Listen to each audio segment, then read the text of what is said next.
The history of the Gannet is the history of Ivan and I's friendship. Went around the inner and outer Hebrides with a dream of a Scottish restaurant in the heart of Glasgow. My mother calling me a greedy Gannet many times in my childhood. And it kind of made sense in that time, in the middle of the night after a few drinks. And we all said, well, if it works tomorrow morning when we've got a hangover, then that's the name. And it did. We came from fine dining backgrounds and we didn't want that. We wanted the same ideals, the same standard of food, you know, the same provenance of the ingredients, the same, you know, considered technique, but we didn't want the starched tablecloths. We didn't want the formality of a stiff waiter. We really enjoyed going to San Sebastian. There's a place the two of us, you know, cited quite a few times. We were talking about what we wanted to do. And we wanted the large bar, you know, so people would be propped at the bar, have a glass of wine. We're probably maybe a little bit more refined than we had initially intended to be. The thing that we didn't really factor in was the customers in a way. I know it sounds stupid, but you have this idea about what you want it to be, but your customers have another idea about the way they see you, and it's not always the way that you see yourself. Glasgow isn't London, you know, it's not New York, it's quite a different scene. You can't really stray too far away, I think, from, you know, what punters want in this town.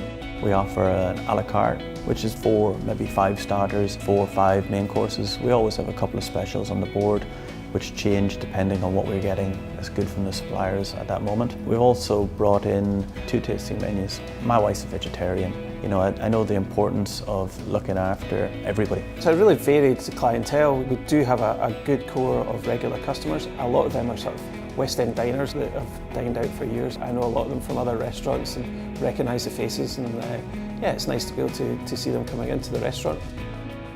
Pour-avoir system is simply the way to taste wine without to open the bottle. We give the opportunity to actually have a glass of it. Broken the cocktail list down into flavour profiles, and all the syrups and cordial are all made in-house. I got in touch with AJ and Robert 3 years ago. They're fantastic people, they're really passionate about what they do, and that rubs off. Robert was really taken with the poulet de Bresse French chicken, and he wanted to recreate that product for the UK market. So he has a patch of land in Straven. You've got chickens roaming around. It's incredible.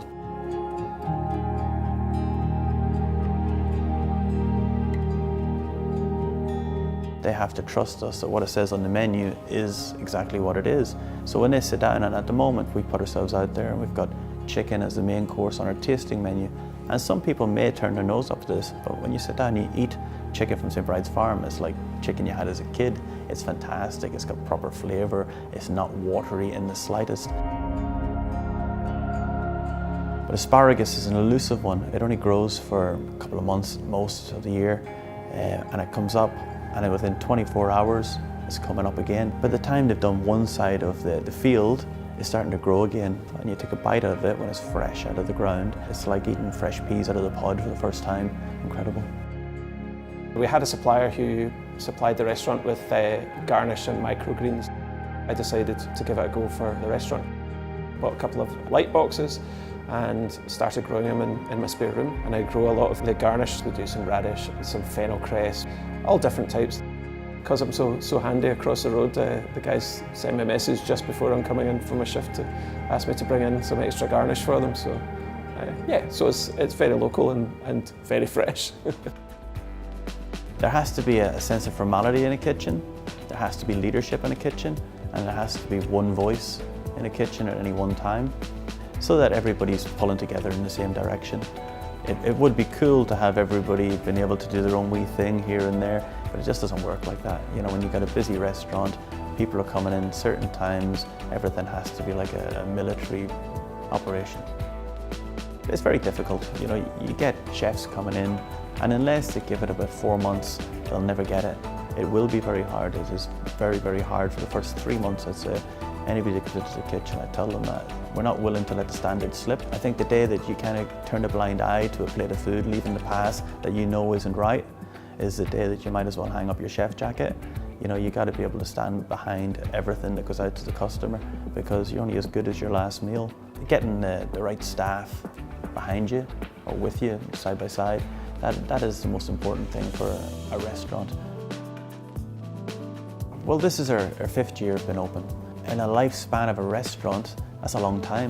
We've been getting better every year. And I'd like to believe that we've built our own identity. People know why we're here and what we're here for.